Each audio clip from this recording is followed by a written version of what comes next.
Dopo il discorso del Premier, nuova ordinanza del Veneto dalle 18 di oggi, camminate, jogging e giri in bici senza limiti nel proprio comune, seconde case raggiungibili entro i confini regionali. Intanto Palazzo Chigi chiarisce: i congiunti che si possono visitare sono anche i fidanzati. Nuovo decreto, il governatore critico con il governo, occorre un cambio di passo, dice Zaia che sbotte, i veneti non vogliono sussidi, vogliono lavorare. Il ministro veneto D'Incà giustifica la prudenza del governo, non possiamo permetterci di tornare indietro, ma per Giorgia Meloni in diretta Skype si sta creando una vera e propria bomba sociale. Parrucchieri e centri estetici, l'apertura slitta a giugno, i titolari di un salone di Padova si incatenano in segno di protesta davanti al loro negozio. Le anticipazioni sul nuovo decreto scatenano anche la reazione di baristi e ristoratori che si dicono delusi dal governo. Le nostre serrande, dicono, rischiano di rimanere abbassate per sempre. Anche i gestori degli stabilimenti balneari di Chioggia Sottomarina sono pronti a ripartire, dal governo però non è arrivata alcuna indicazione e le spiagge rimangono desolatamente deserte. Sassi e una molotov contro la sede del Partito Democratico a Vicenza, striscione strappato a quello della Lega. Dall'autore del doppio blitz si temono nuovi atti intimidatori. Dopo lo slittamento a ottobre della giornata nazionale degli alpini, l'emergenza Covid costringe gli alpini alla cancellazione del raduno Triveneto di luglio sull'Ortigara. Bentrovati telespettatori di Antenna 3 Nord-Est per l'edizione regionale dei nostri telegiornali. In apertura i dati del contagio, secondo l'ultimo bollettino ufficiale della Regione del Veneto, con azienda zero, 108 casi in più di positività al virus e 13 nuovi decessi, questi dati più significativi. La provincia che cresce di più è quella di Verona, dove si registrano 6 dei 13 decessi. L'ospedale più colpito continua a essere quello di Villafranca. Le terapie intensive sono a 123 posti letto occupati, meno una unità rispetto alla giornata di ieri. Diminuiscono anche i soggetti in isolamento domiciliare, sono 8.049.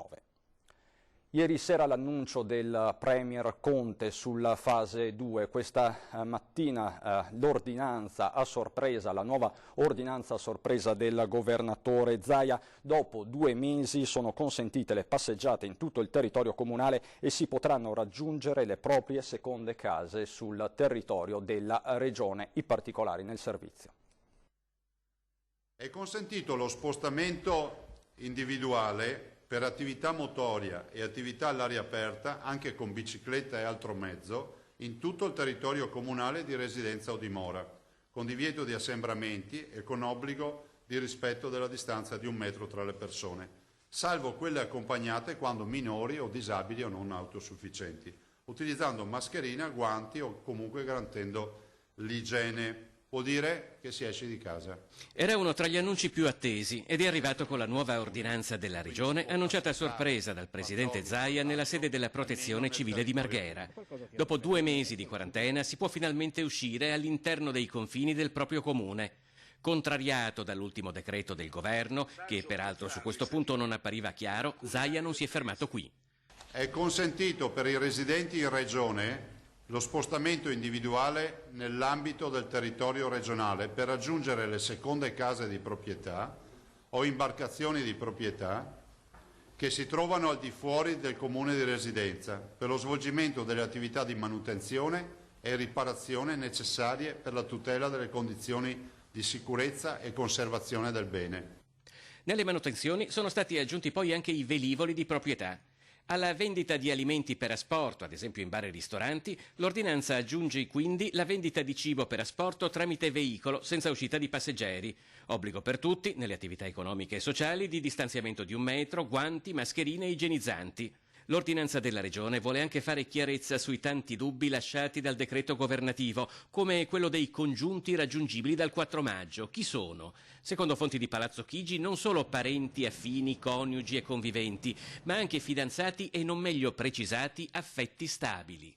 Io l'avrei prese prima queste ordinanze, però ero sempre nella speranza di dire che comunque ci sarebbe stato un provvedimento nazionale. Vedo che non c'è stato fino a questo punto. Peraltro, leggendo il decreto, non si capisce ancora cosa possono fare i cittadini dopo il 4 maggio. C'è scritto che i parchi sono aperti, ho capito, ma non abbiamo ben capito, non c'è scritto da nessuna parte quanto si può allontanare da casa un cittadino. Non vorrei che fosse come quello del bagno al mare, che si può fare il bagno al mare. Sei da casa in spiaggia però. Dice di non voler fare polemica Luca Zaia, ma la critica nei confronti dell'ultimo decreto del governo è evidente. Occorre un cambio di passo, dice il Presidente della Regione, che spiega cosa l'ha portato ad adottare questa nuova ordinanza. Ieri sera sono state dette due cose che non sono vere. La prima, l'insinuazione delle regioni che non collaborano. La mia regione, se lo dici nel mucchio, non mi va bene. Puoi dire alcune regioni, allora bene. Ma siccome ho detto le regioni non collaborano, noi i dati abbiamo sempre mandato tutti i dati che ci sono stati richiesti. Il Veneto non ha nulla da rimproverarsi. Due, peggio ancora quando è stato fatto accenno alla cassa integrazione. La cassa integrazione per noi è ok, ve l'abbiamo detto anche ieri. Il problema è un tema, ma ripeto, io non voglio cercare contrapposizioni. Lo dico perché se tu mi chiami in ballo, mi tiri in ballo, devo rispondere. La cassa integrazione in Veneto non è che non sta arrivando per colpa della Regione. La Regione ha già fatto gli accordi con le banche e tutto, le banche si dicono aspettano lo chiede il governo, punto. Questa è la versione ufficiale, vi basta? Quindi non puoi dire in TV perché le regioni, ma le regioni cosa? Non siamo mica la Repubblica delle Banane qua in Veneto. L'emergenza sanitaria c'è e l'allerta continuerà ad esserci altissima anche nei prossimi mesi, ma occorre un diverso approccio, occorre che la politica si prenda le proprie responsabilità. Il Presidente Zaia lo ripete spesso, dopo l'ultimo decreto del governo, la nuova ordinanza della Regione è stata decisa perché occorre un cambio di passo, un segnale forte di fronte al sacrificio di chi è a casa e con l'attività chiusa da 2 mesi, di fronte ad una recessione economica del Veneto, che significa in fondo recessione economica dell'intero Paese. Vedo che dicono che sconfino, ma cosa vuol dire sconfino? Ma cosa vuol dire? Chi qua ha sconfinato? Il governo che ha sollevato le regioni, come si può dire? E noi lo abbiamo accettato, nel senso che con grande senso di responsabilità, assieme ai colleghi di regione, c'è un'emergenza, il governo si faccia regista in tutta questa partita. E poi qualcuno mi viene a dire che è sconfino, ma sconfino che? La nuova ordinanza regionale non vuole essere polemica nei confronti della comunità scientifica, dice Zaia, anzi tutte le misure precauzionali, compreso l'obbligo dei dispositivi di protezione personale e il divieto di assembramenti, sono sacrosante e confermate in pieno. Né in un momento grave come questo la nuova ordinanza regionale vorrebbe alimentare polemiche col governo, ma la critica politica sull'ultimo provvedimento dell'esecutivo è evidente. Veramente l'appello che faccio io è che si rivedano queste misure. Ma guardate, non lo faccio per dire che bisogna stare dalla parte di chi fa casino. No, io penso che la violenza non serva a nulla. Però penso anche che se questo è il sistema migliore per alimentare il conflitto sociale. Io vedo persone disperate.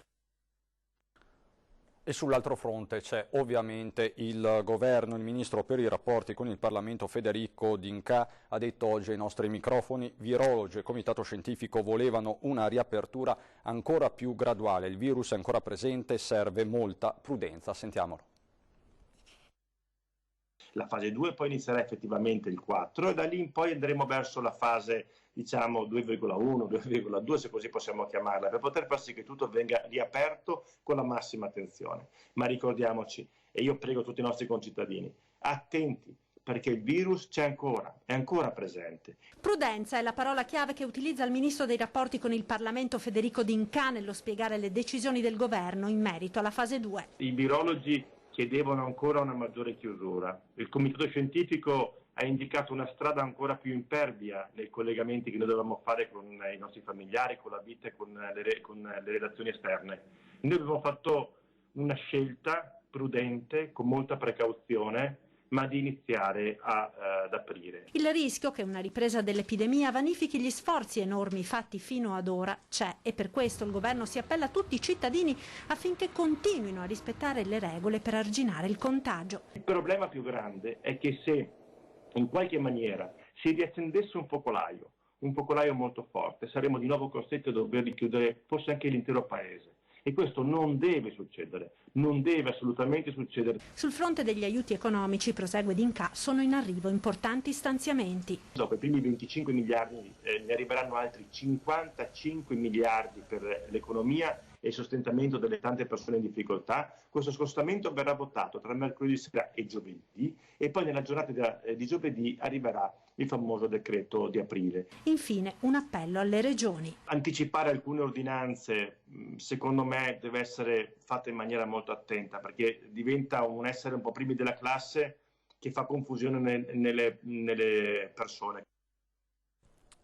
Questa non è la fase 2, a dirlo ai nostri microfoni è stata invece la leader di Fratelli d'Italia Giorgia Meloni, per la quale servono contributi a fondo perduto per le imprese.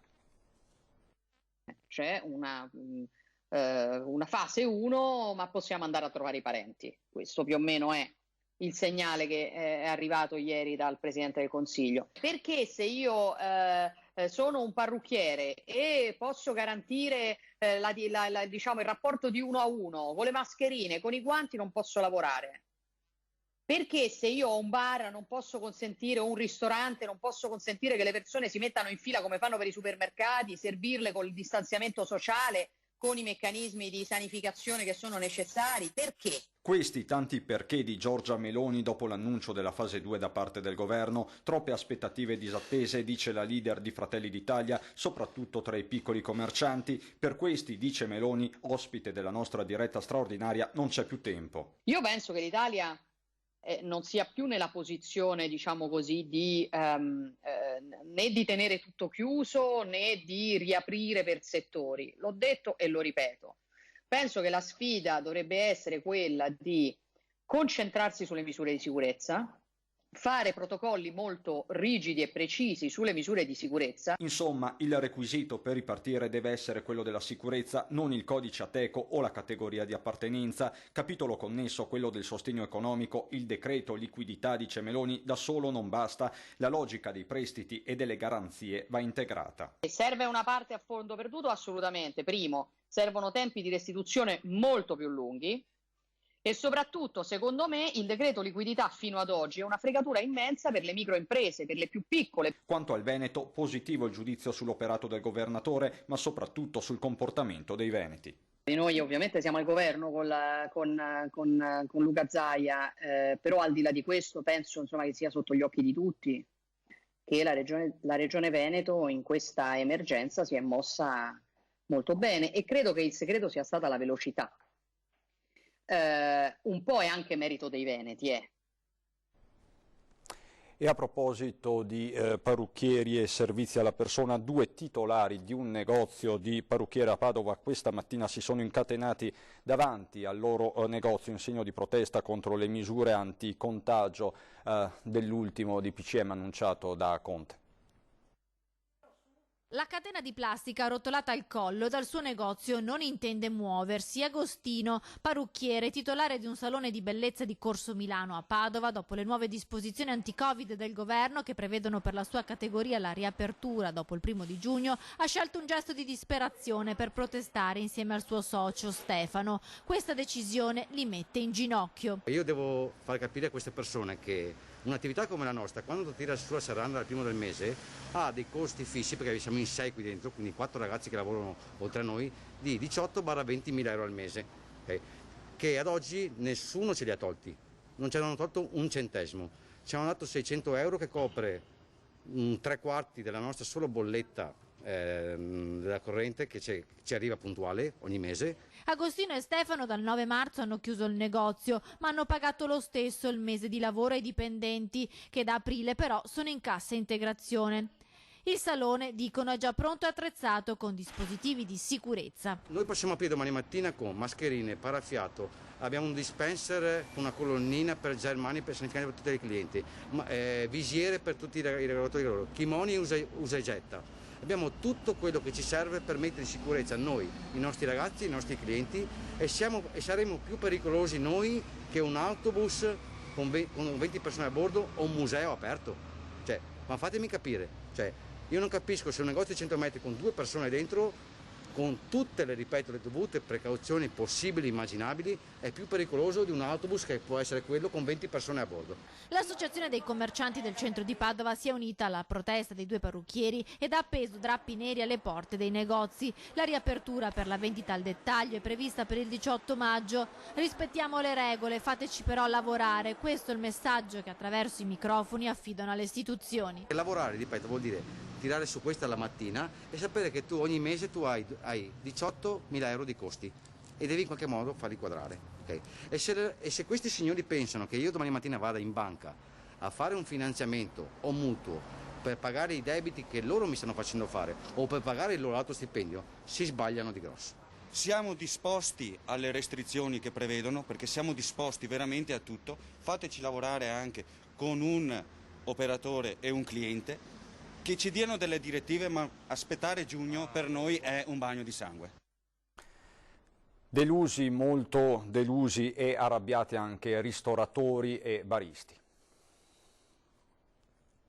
Questo nuovo decreto del Presidente del Consiglio dei Ministri ci ha sicuramente deluso, perché se da un lato conferma il 4 maggio come data dal quale si potrà ricominciare il servizio di vendita per asporto, cosa peraltro che nella nostra regione con un'ordinanza del Presidente Zaia è già concessa da qualche giorno, dall'altro lato non è stata tra virgolette rispettata la prevista data o auspicata data del 18 di maggio per la ripresa delle attività di somministrazione, quindi il servizio al tavolo. Tra le categorie che domenica sera, dopo la conferenza stampa del Premier Conte, si sente più delusa c'è sicuramente quella dei pubblici esercizi. Bar e ristoranti, infatti, vedono slittare al 1° giugno l'apertura dei battenti dei propri locali ai clienti. Una situazione che rischia di essere insostenibile per molti ristoratori, già provati da questi mesi di mancati affari. Il rischio che in molti non tirino più su le serrande dei locali è concreto. Tra l'altro non sono stati ancora emanate le linee guida per capire come dovranno essere organizzati i pubblici esercizi nel momento appunto della ripartenza. A nostro avviso ci sono invece tutte le prerogative per poter concedere ai pubblici esercizi, così come preannunciato per i negozi di tipo commerciale, di poter riaprire al 18 di maggio con il servizio. Per cui adesso lanceremo una petizione online, una raccolta firme virtuale che poi, una volta raggiunto il numero diciamo di diverse decine di migliaia di sottoscrizioni, presenteremo ai nostri governanti per sostenere la nostra richiesta. Pubblici esercizi riaperti completamente, attività di somministrazione dal 18 maggio. Vediamo adesso com'è la situazione tra i gestori di stabilimenti balneari. Siamo stati a Chioggia Sottomarina.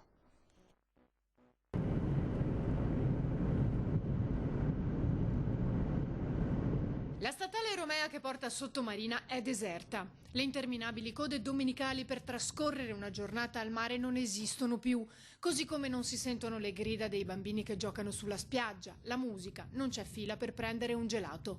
Tutto deserto. Anche la diga di Sottomarina non è mai stata così deserta. Solitamente, soprattutto in questo periodo dell'anno, è affollata di persone che vengono a camminare, a passeggiare con i bambini, a correre in bicicletta. Eppure ora non passa nessuno. Uno scenario mai visto nemmeno nelle più fredde domeniche d'inverno. Qualcuno esce per una breve passeggiata, tutti con mascherina e a debita distanza. Eppure i gestori degli stabilimenti non perdono la speranza di poter aprire. Noi siamo prontissimi, quindi appunto fa parte del nostro lavoro, quindi stiamo attendendo ovviamente il via ovviamente iniziale per ciò che riguarda appunto di iniziare e di installare tutte le dotazioni. Ma di indicazioni non ne sono arrivate e queste immagini di spiagge deserte rischiano di diventare una triste normalità. Nonostante tutto, dal presidente Bosco-Lonale arriva però un messaggio di positività. Stiamo ovviamente chiedendo regole certe, immediate. Questo perché siamo a ridosso della stagione, abbiamo già perso per ciò che riguarda appunto tutto il mese di aprile. Come avete visto, le spiagge in questa zona non sono piccole, quindi hanno bisogno di una necessità di tempo per ciò che riguarda appunto di installarle. Noi ovviamente possiamo tranquillamente appunto dare la certezza per ciò che riguarda sul distanziometro.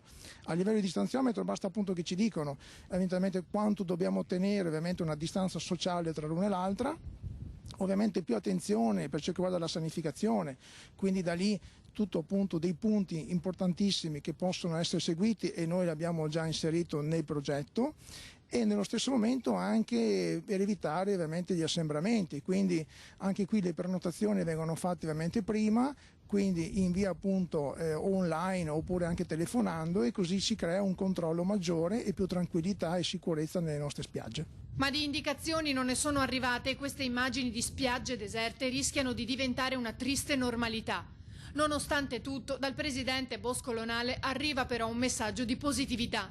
Vi aspettiamo con grande entusiasmo, cerchiamo solo ovviamente di stare attenti a quelle che sono le prescrizioni come ormai magari ci vengono chieste, e da lì ovviamente si spera appunto che tutti quanti noi avremo almeno il giorno più bello dell'anno, che è la vacanza. Adesso invece per noi c'è la pubblicità.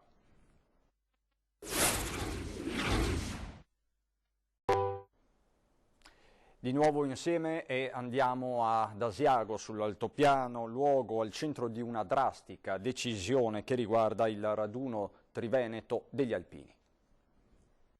Era quasi cosa scontata, vista la sospensione della radunata nazionale degli alpini fino ad ottobre, che anche il raduno del Triveneto facesse un po' la stessa fine, ma ognuno sperava in cuor suo che fosse possibile lo svolgersi dell'evento, visto che cadeva più in là in calendario il weekend del 10 luglio, con anche il pellegrinaggio dell'Ortigara a ricordare niente meno che i 100 anni da quella prima adunata degli alpini, appunto sull'Ortigara del 1920.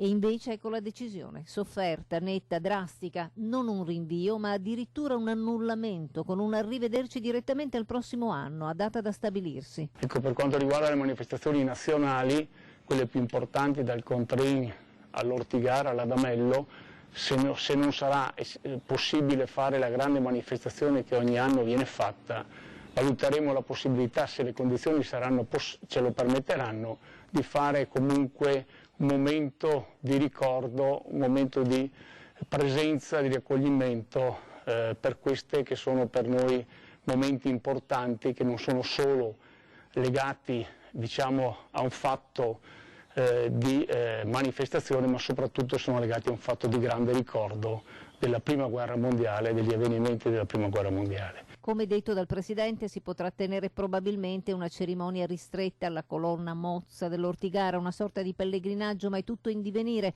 nelle mani del coronavirus, del governo e forse anche di Dio. A Vicenza, per un preoccupante gesto intimidatorio, prese di mira le sedi di Lega e Partito Democratico. Ieri nel tardo pomeriggio, attraverso le foto di un passante, ho scoperto l'accaduto e subito siamo arrivati sul posto con il tesoriere, la polizia e le forze dell'ordine. Una sassaiola contro la finestra della sede del PD nel vano tentativo di fare breccia e lanciare all'interno una molotov. Bruciato parzialmente invece il tricolore. Non contenti, gli autori dell'attacco si sarebbero spostati di un centinaio di metri e avrebbero preso di mira la vicina sede della Lega, strappando uno striscione trovato poi nei pressi bruciato. Le indagini sono in pieno svolgimento. Gli inquirenti non escludono nulla. Al momento stanno battendo più piste, dalle tracce lasciate nei social all'autore di alcune scritte in città comparse a ridosso del 25 aprile.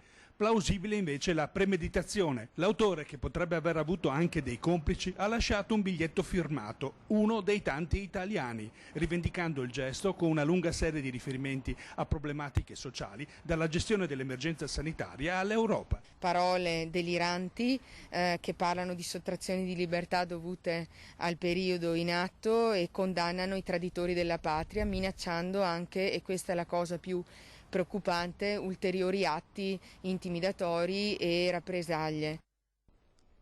Vi ricordo la nostra rubrica Bimbi in TV, vi chiediamo di mostrarci, di mandarci via WhatsApp al numero 351 1755 340 non delle semplici foto ma dei brevi video, possibilmente in orizzontale. Storie, giochi e passatempo dei nostri bambini potranno così diventare per tutti noi energia.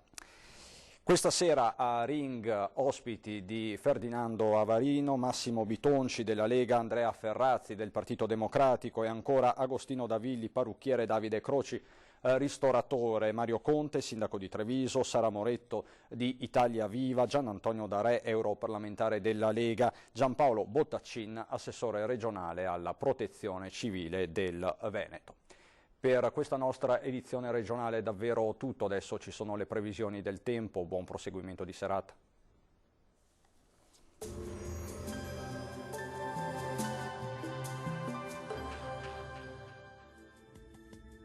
Bentrovati al meteo. Inizia una fase spiccatamente instabile sul nostro territorio a causa dell'arrivo di una perturbazione atlantica. Vediamo insieme il dettaglio di martedì 28 aprile.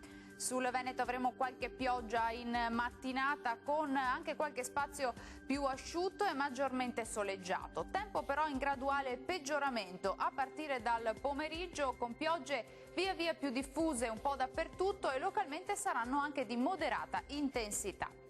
Temperature in lieve calo, minime fino a 13 gradi, valori massimi compresi invece tra i 19 e i 22 gradi all'incirca. Stessa situazione anche sul Friuli Venezia Giulia, con inizialmente tempo più asciutto, poi con precipitazioni più diffuse e frequenti nel corso della giornata. Temperature minime tra 12 e 13 gradi, massime invece tra 20 e 21 gradi. Infine poche novità sul Trentino Alto Adige, anche qui il fronte perturbato causerà, come vediamo, rovesci e temporali nel corso della giornata. Temperature minime sui 12 gradi, valori massimi sui 21-22 gradi. Dal meteo per ora è tutto, vi auguro un buon proseguimento con Antenna 3. Arrivederci.